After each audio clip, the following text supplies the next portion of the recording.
When I watched Walking with Dinosaurs when I was a child, I was whisked away by amazement at how it portrayed a story, how it showed these animals' lives in lush, barren, and sometimes cold environments.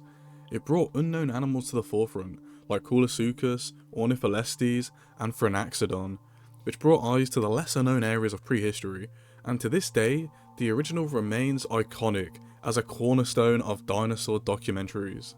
When I heard Walking with Dinosaurs was returning, I was so excited, I couldn't wait. And then I watched it. And guys, it's not very good.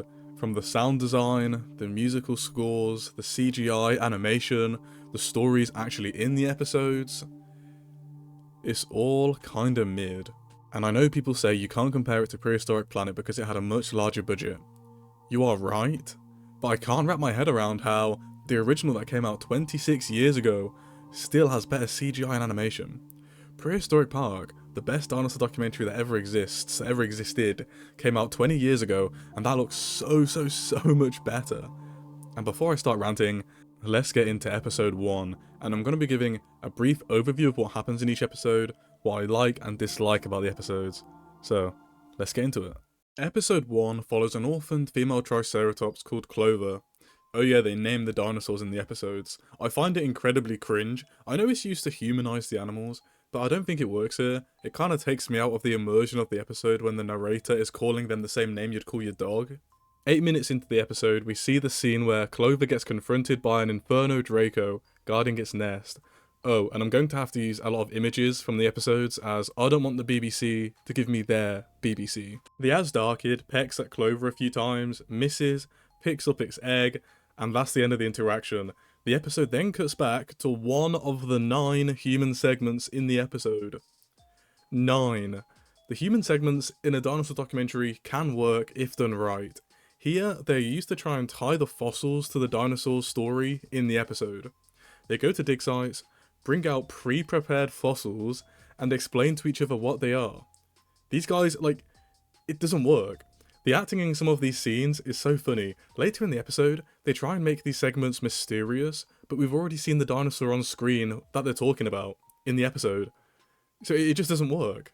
Then the T-Rex shows up. Its model and design I'd say is pretty decent.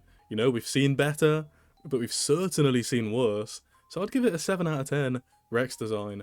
The CGI they used for the Rex makes it look a bit doughy to me, but that's a bit of a nitpick. And then we have the infamous stiff Rex animation scene. BBC, please don't bum me for showing this clip. I'm not sure why they thought to leave it like that, especially in the first episode, but it looks very stiff. Walking with Dinosaurs 1999 has way more fluid animation. It came out 26 years ago, people. 26 years ago. It then cuts back to another human segment where the paleontologists start abseiling down a cliff face. Let me tell you right now, guys, if I wanted to see sweaty men abseiling down a cliff face, I'd buy some red wine and I'd go to my local park. They hint at Clover finding another of her species through the pre-placed fossils that they found. Lo and behold, she finds an old ball of Triceratops. Here the CGI looks very clay-like to me. It makes the dinosaurs stick out of the real-world environments they're in, lowering the overall quality of what we're seeing. Once again, a 20-year-old show in Prehistoric Park did a far better job at this. And also, Clover's walking animation looks so unnatural. What is this? I kid you not, the second she meets the bull Triceratops, it cuts back again to the human segments, where they have a 3D printed Rex brain, where it says how Rex probably had great sight and a great sense of smell. This links to the next scene, where they say Clover can barely see anything at night, but somehow manages to escape a Rex, find a cave to hide in, and guys, if you've watched this scene, you probably agree that Clover has some pretty strong plot armor, which it kind of takes away from the immersion of the episode, because Walking with Dinosaurs, the original, it wasn't afraid to show some gore, it wasn't afraid to show the dark side of nature, which all good animal documentaries should show for educational purposes. It cuts back again to the paleontologists, showing some pretty cool drone scanning technology, where the drones can scan for minerals indicating where fossils potentially could be. I like this. This is very cool. This is looking good for the future of paleontology. I like this. Then it cuts back again, and guys, we see this. Guys, what are we doing here? What's going on? This Edmontosaurus looks alien. The animation of the Edmontosaurus isn't great. The models, apart from the head, are okay. The CGI is a bit ropey in areas. Clover then meets a baby Edmontosaurus. They kiss. Clover sleeps with them. And then in the morning, a T-Rex shows up. And the animation, oh my goodness. The Edmontosaurus start rearing up and like bucking their legs like a deer, right? In their front legs. It looks so bad. It looks so bad. And then Clover leaves her girlfriend. She gets eaten, and then the camera like pans away. For some reason in this show, once again, they stray away from gore, or if someone gets like eaten or killed, they just pan the camera away. I know this is for younger audiences, but it just takes away from the integrity of the show. They cut back to the paleontologists. They bring out some pre-prepared Rex coprolite, start measuring it, and it's framed like we don't know what the animal is. Then this guy goes, the only animal this could come from is a T-Rex. Oh? This is another reason why the human segments don't work in this show. Because why build up a reveal when we've already seen the animal multiple times in the episode? It slows down the pacing, and in fact it almost holds the pacing back, because we saw the T-Rex 10 minutes into the show.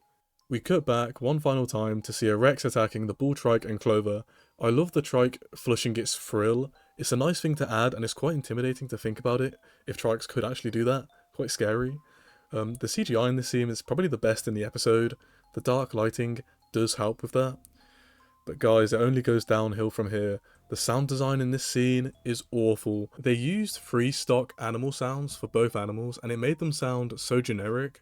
It's not like previous BBC documentaries where they made their own sounds for animals, but here's where things start to get ridiculous. The Rex is about to eat Clover, and then she speed blitzes him, and she starts running side to side, and the Rex just can't bite her. It's so cartoonish.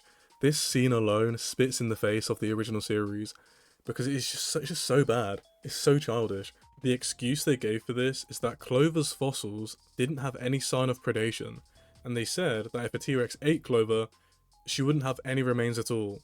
Either way, they could have handled this better. And then the T-Rex, who the paleontologists established had great senses earlier in the episode, seemingly loses them all and gets gored by the bull triceratops and dies. This, lovely people, concludes episode 1 of Walking with Dinosaurs 2025. It was mid as hell. I'm gonna give it a 4 out of 10. Really disappointing. Moving on to episode 2, The Water Dragon. This is where I think the season peaks.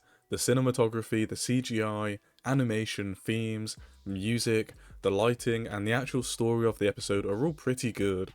This episode follows a father Spinosaurus in the Kemken formation called Sobek, taking his babies from their nursery pool to a much larger water source where they can find more substantial prey. The episode starts off with some nice fatherly behaviour we don't usually see in many documentaries, especially from Spinosaurids. They chuck in a few underwater scenes. They look okay, not bad, but you can tell it's all CGI, and the underwater lighting leaves something to be desired. It looks a bit strange at times. I like the scene where one of the babies chase an amphibian. That was pretty cute. The baby's sound design in this episode is really good as well. A mixture of hisses and chirps fit them really well. It gives them a curious nature that all babies have. At this point in the episode, we are 16 minutes in, and there has already been 3 human segments. In the 3rd segment, they mention a prehistoric crocodile called Elasuchus that Spino shared the waterways with. This has 0 relevance, because we don't actually see it in the episode. They just mention it in passing. What's the point? Elasuchus could have been used as an underwater threat to intensify the stakes of the episode, but instead, they just brush past it for some reason. One of the paleontologists even say that nowhere is safe in this time period, but they don't show it, so it's just wasted airtime. And then the narrator, seconds later, doubles down and says there's up to 8 species of crocodiles in the area, or in the waterways that Spino lived in. Are the 8 species in the room with us? Where are they? Like, they splice in some real world crocodile footage just to show this, but it only lasts about 10 seconds, so there was no point. Another big concern for this series is the amount of species we see per episode. In episode 1, there was only 4 named animals, and in this episode, there's only 5, and one of those serves as a prey item at the end of the episode. So it's very lackluster in comparison to other dinosaur documentaries. Then, a Carcharodontosaurus shows up, kills this unnamed herbivore. It somehow doesn't hear it coming, because we can very clearly hear the footsteps quite loudly. So maybe it's a deaf dinosaur? It roars at Sobek, he leaves, then it cuts to another human segment where they mention titanosaurs, but they don't specify which species. My guess is Paralititan. They tie this into the episode by having Sobek challenge a Carcharodontosaurus for a dead Paralititan, let's say. So they have no other purpose in the episode, they're just used to explain why there's a massive dead body. Wow. I will say, the Carcharodontosaurus in this show does look really good. I like its colour scheme, its pattern, its texture, it looks fearsome. I'd go as far as to say, it's probably the best Carcharodontosaurus in any dinosaur documentary, or any that I can remember at least. I do like its design very much. Sobek and the Kark start squaring up, and I love this interaction. It doesn't show two bloodthirsty monsters trying to kill each other, it shows two large animals doing threat displays, because they know if they were to fight, they could seriously wound each other. The sound design in this scene is also very good. Sobek is snapping his jaws, making some deep gurgling, rumbling, airy sounds. Fair play BBC, you get a magic star for that. Sobek then retreats, as he doesn't want to put his babies in danger. They then cut back to the paleontologists saying how they believe Onchopristis was one of Spino's main food sources. They then pass around an Onchopristis fossil, acting like they've never seen it before, despite having it prepared, and they've brought it miles into the wilderness. I've seen better acting in my year 8 drama class. I kid you not, it cuts back to Sobek for 30 seconds, and then it goes right back to the humans again. I see humans every day, I don't want to see more humans in my dinosaur documentary. Then they show us Alanka stalking Sobek and his babies at night, and this is one of the best scenes in the show. It's very well shot, spooky, eerie. Alanka grabs one of the babies, but it's too late. Sobek must move on for the safety of the others. They make it to the Onchopristis hunting ground, and they're met with an older Spinosaurus who attacks Sobek for his meal. I do like the older male's darker colours, it makes him look cool and gristled. Sobek feeds his babies, and he rolls over and dies. What? You mean he makes this journey all the way here, catches some prey, feeds his children, and then dies? Look how small his babies are. They aren't catching an Onchopristis by themselves, they are doomed without a parent. So to conclude this episode, Sobek dies, and then his children likely also die due to having no one to protect them, and them having no way of catching prey 3 to 4 times their size. The theory they went with is that Sobek's bones are roughly 17 years old, which would translate to him being a young adult, so they assumed he died for external forces, which is fine, but why would you go with this storyline? Because his children have likely starved to death or have gotten eaten themselves.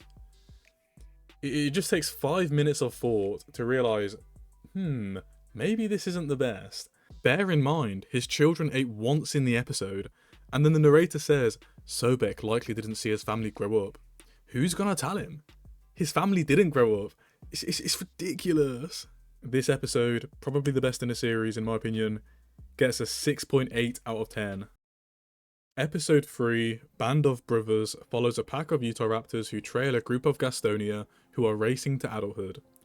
To sum up the first 10 minutes, a pack of Utahraptors try to hunt a herd of Gastonia, fail because one Utah typically steps on a branch alerting the herd. One of them then gets a tail spike to the face, then somehow just gets up like nothing happened and runs away. The Utahraptor should have died right then and there, but we can't have the antagonists die within the first 8 minutes, can we? Also, why would Utahraptor hunt Gastonia?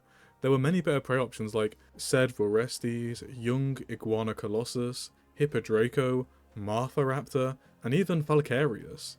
I think they chose Gastonia because it looks cool, and the average person might recognise it for Ankylosaurus. What I will give this episode credit for is the Gastonia's design, CGI and sound design are all pretty good. I don't know why it's so inconsistent in this show, The Utahs look decent, but they stick out like a sore thumb from the real world environments that they're in, and their sound design, in my opinion at least, isn't great.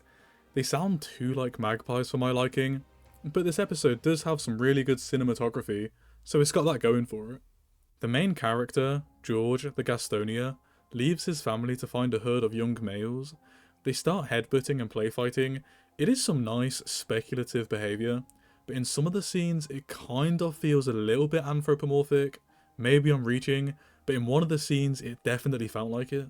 It then cuts back to the same Utah pack, and they are here for revenge. They are hunting the Gastonia. They fail again, somehow. In this picture on screen now, there's a big ass Gastonia 2 foot below the Utah. Somehow it couldn't smell it, it couldn't hear it, it couldn't see it, somehow. And for some reason, whenever the Utahs are doing anything on screen, they keep making these like magpie chirping noises, like constantly. Realistically, you aren't going to be able to hunt anything making those noises. They even show it in the episode. The Gastonia hear them coming and they freeze. I don't know, I think it's a little bit silly to me. Also, why does George look like Satoru Gojo? The Gastonia then go down to a lake to drink. They also start licking clay for its minerals, which is a nice touch. They are then rudely interrupted by the alpha Utah raptor. He distracts one of the Gastonia with his arm feathers, whilst one of the other younger Utahs uses its head to flip over one of the other Gastonia. These are 2-ton animals. There is no way a 1-ton Utah at max would have been able to flip it over with its head. At this point in the episode, it is said they are teenagers, but even so, they're at least over a ton. It's still silly. Then the Gastonia almost instantly dies. It cuts away from the violence once again, and then the alpha Utah raptor tries to attack George, while the narrator is saying his predator instincts have taken over. They make a point in this episode to say how intelligent Utah raptors are. In fact, they do this in the human segment just before this scene. They then show it making a stupid decision, putting its life on the line to kill an animal it didn't need to because it already has a huge meal. God, this is so dumb. George survives because a herd of planicocks walk by unfazed by the commotion.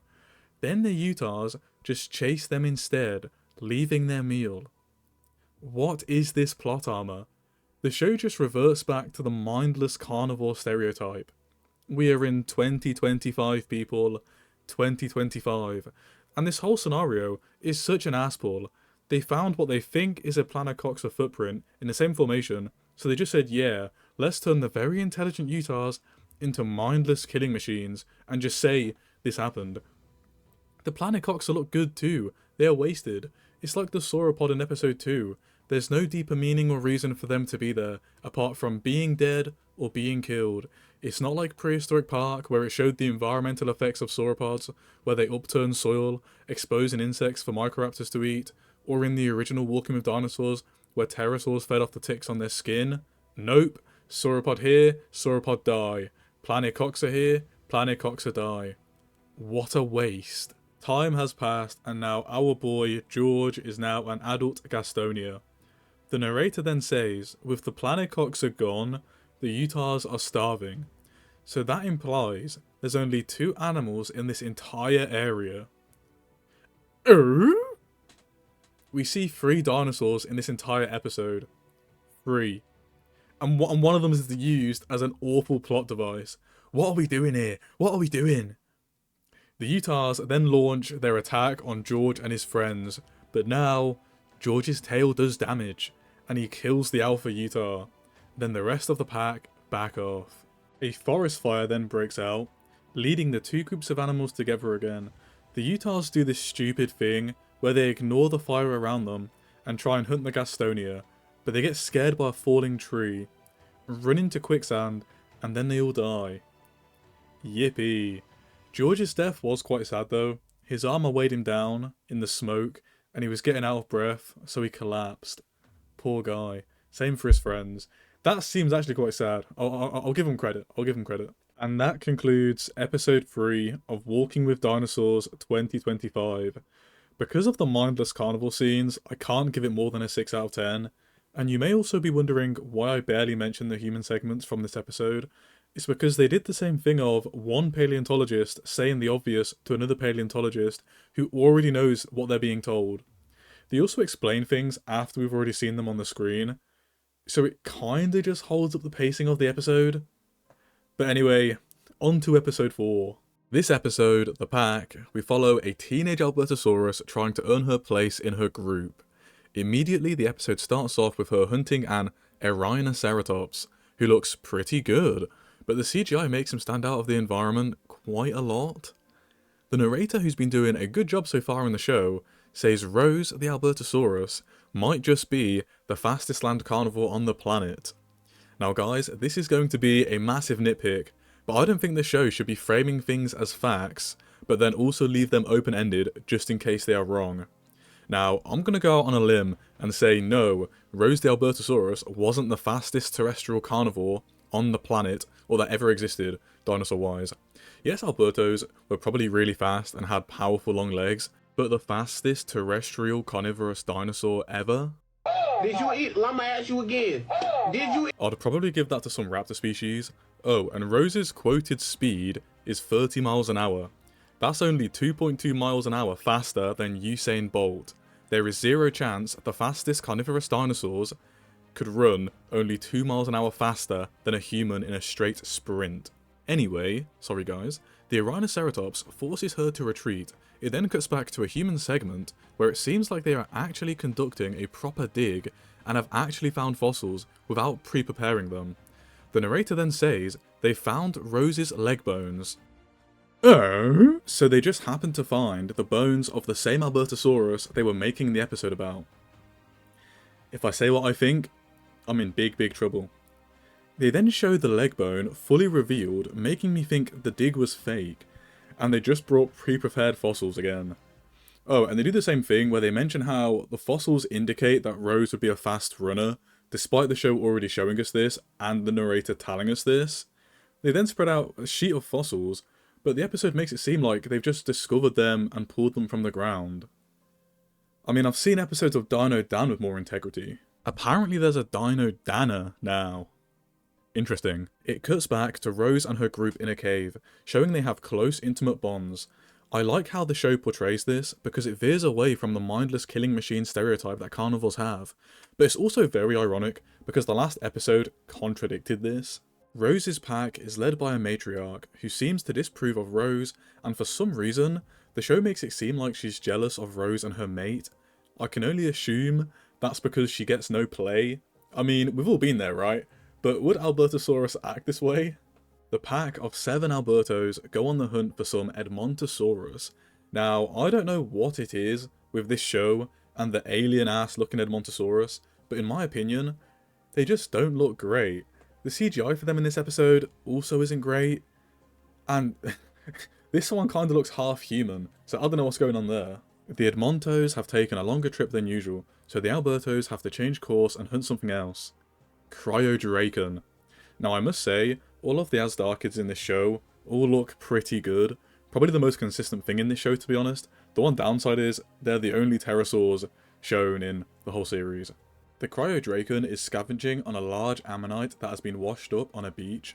Unawares of the approaching danger, Rose manages to nab one of the pterosaurs and briefly gets to feed, but the jealous matriarch shows up and she isn't happy. I will say, the matriarch does look badass. You can tell she's old and gristled. Trying to steal Rose's kill, she attacks Rose in a bout of dominance, forcing her and her mate off the corpse. This runs parallel to the theory of tyrannosaurs having high levels of interspecies aggression, which I do like the concept of. Night has fallen, and Rose needs comfort. She calls into the cave, lustfully. Her mate answers, and they embrace. Another good scene walking with Dinosaurs 2025, well done. Once again, I like them showing the more intimate side of these very dangerous animals. I love them showing the Albertos using their arms to comfort each other. It's very cute and very wholesome, and on top of that, when do we actually see Tyrannosaurs use their arms in shows like this? What other documentaries have done that? The sins of the last episode won't be forgotten, but this show isn't all doom and gloom. Morning breaks and the pack is back on the move. Rose and her mate attempt to hunt the Edmontosaurus herd again, but Rose's mate seems to not be all there, as he charges straight into the middle of the herd and gets trampled to death. Rose screams in emotional turmoil, but she has to continue the hunt. She then teams up with her other pack members. I don't know why she didn't do this in the first place, which would have probably prevented her mate's death.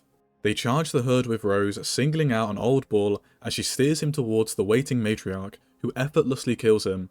The matriarch kinda gives this anthropomorphic look of approval to Rose, seemingly to signal that she's not jealous of her anymore and that she can eat.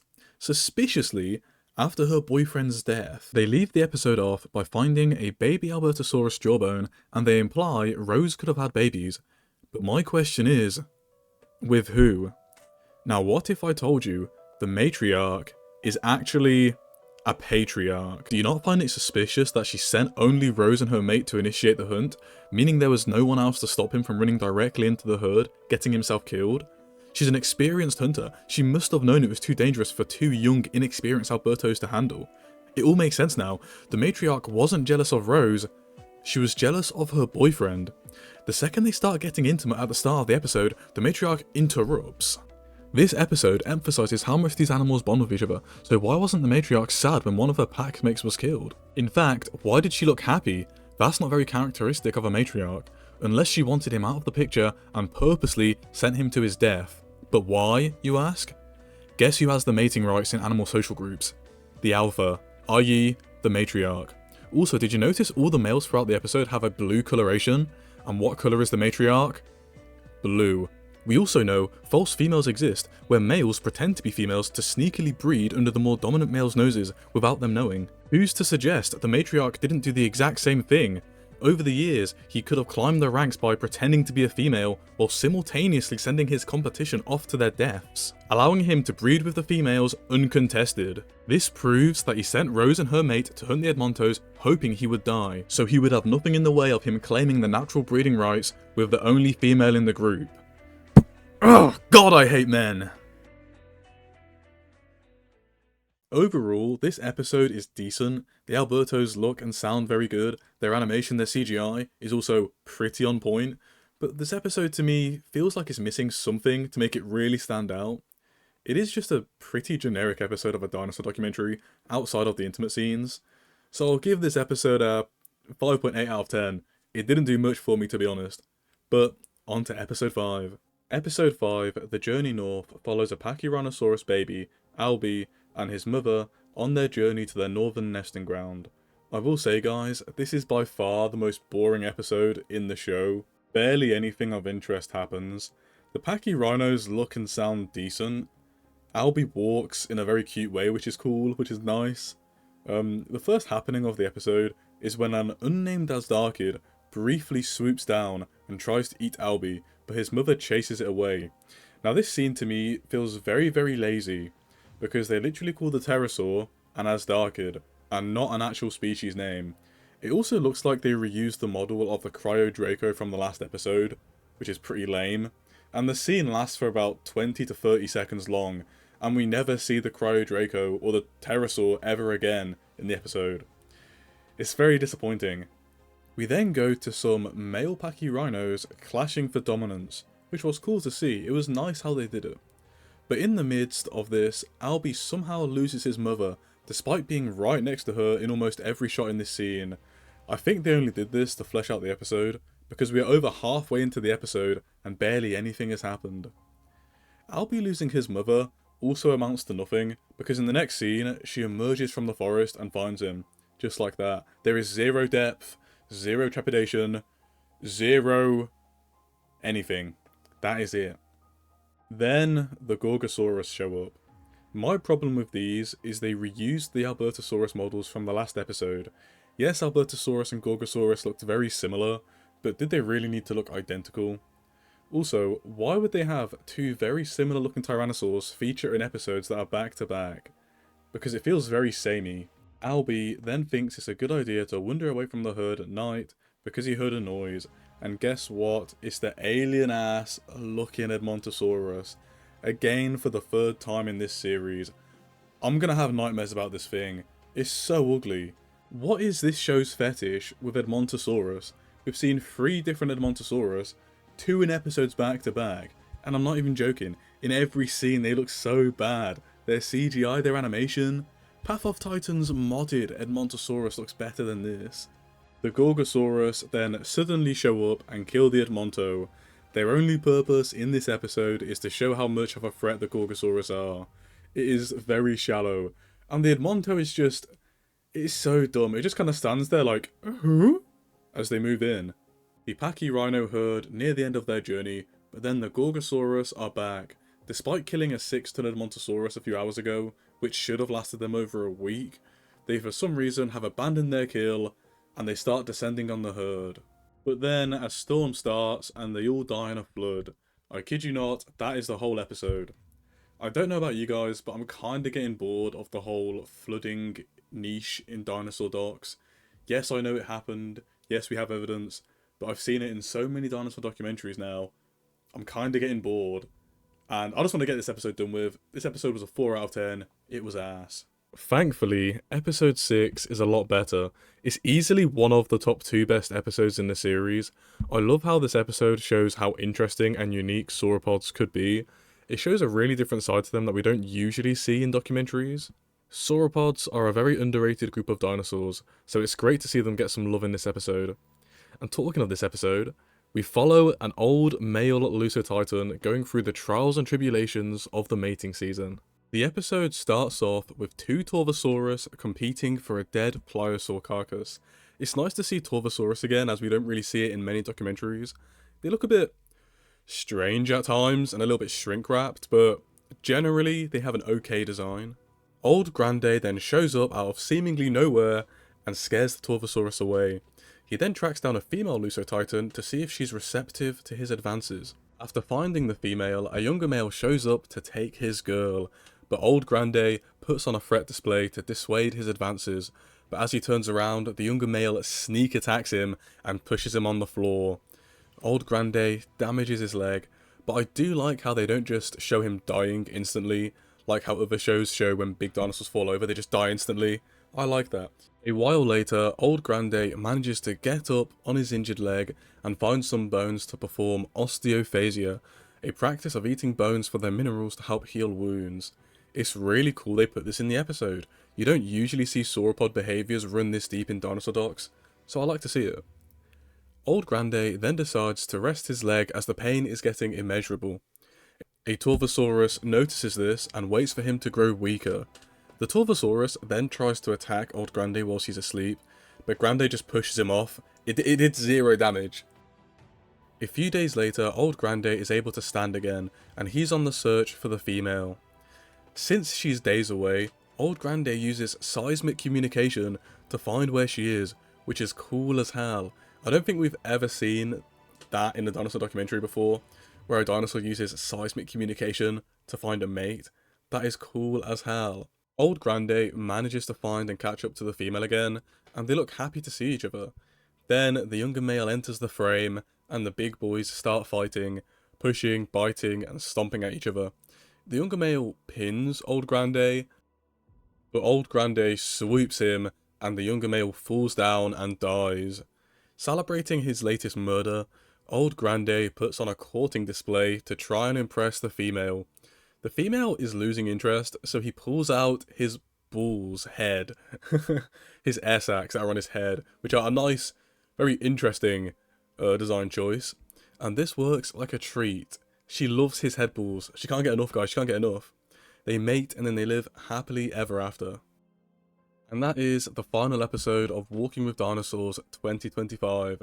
In my opinion, it's easily one of the top 2 best episodes in the series. The animation in this episode was decent, sound design was good, CGI was alright, but the episode does falter to the same problems the series as a whole does. The human segments undercutting the dinosaur scenes, species diversity. We only saw 2 species this whole episode. The storytelling, the themes, the overall quality of the episode leaves something to be desired. Same for the whole series. I'll give this episode maybe a 6.8 out of 10. Bringing my overall score of the series to a whopping 5.9 out of 10. The show is the definition of mid in almost every barometer. It's a stain on the original series, and they only use that name for marketing to attract viewers, and that's just annoying because They don't care about us. They don't care about us. They only care about the profits and the money. But anyway, my annoyance must be quelled. So I'm going to have to leave you guys here. If you have watched this far, I appreciate it immensely. Kind regards, Orny Mega Long. Have a lovely day. Have a great day.